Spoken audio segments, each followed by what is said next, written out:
আচ্ছা গাইজ, আমাদের হাতে একদম সময় নেই, ঠিক আছে? যদি কিছু ইনফর্ম করতে হয় প্লিজ আমাকে জানিও। Okay, all the best guys, all the best, all the best, all the best. এই বাচ্চাদের অফিসের প্রোগ্রাম নিয়ে একটা বড় আর্টিকেল দিয়েছে, আমি কিন্তু খুব এক্সাইটেড। রিয়েলি? আমি তো খুব এক্সাইটেড। হ্যাঁ,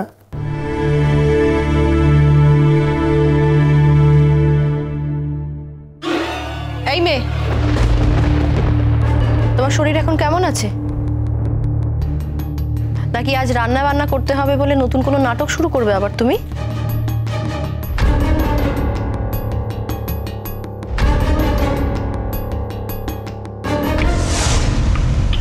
রাতে কিন্তু বাড়িতে গেস্টস আসবে, রান্নার কথাটা মাথায় আছে তো? আমরা কিন্তু কেউ বাড়িতে থাকবো না, তোমায় আর শ্যামদাকে সবটা ম্যানেজ করতে হবে। মনে আছে আমার। বাহ, ভেরি গুড। আচ্ছা এবার একটা কথা বলো তো, তুমি কি চাইছো রোশনাই? এই যে আমরা সবাই তোমার এত উপকার করছি, তুমি কি আমাদের হাতে হাত কড়া পরাতে চাও? কি হলো রোশনাই, চুপ করে আছো কেন? মুখে তালা পড়ে গেছে নাকি? এমনিতে তো মেজো কাকিমুনির মুখের সঙ্গে সবসময় কথা বলো, আজকে চুপ করে থাকার নাটক করছো? আচ্ছা থাক না, এত বড় একটা ধকল সামনে মেয়েটা ফিরেছে বাড়িতে।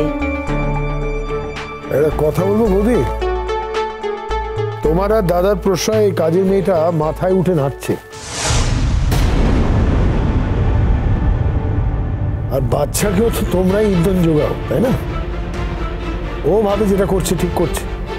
মা, ও মা, তুমি যদি আমাকে নতুন জামা না দাও তাহলে আমি যাবো না, আমি গানও গাইবো না, এই পচা জামাটা আমি করবো না। আচ্ছা আচ্ছা, তুমি আমার কথাটা শোনো, আমি তোমাকে এত সুন্দর করে সাজিয়ে দেবো যে সবাই তোমাকেই দেখবে। ঠিক বলেছিস, একদম ঠিক বলেছিস। এই, তুই আমার সঙ্গে যাবি তো? এই চুপ! তুমি যাবে আর আমি তোমাকে টিভিতে দেখব। 9:30 আবার গেস্ট আসবে, খাওয়া দাওয়া যেন রেডি থাকে।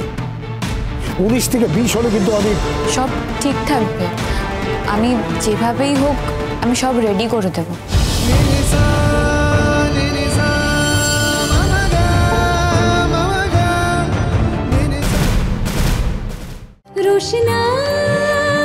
রোশনাই সোম থেকে রবি প্রতিদিন রাত 8:30টায় স্টার জলসায় ও ডিজনি প্লাস হটস্টারে।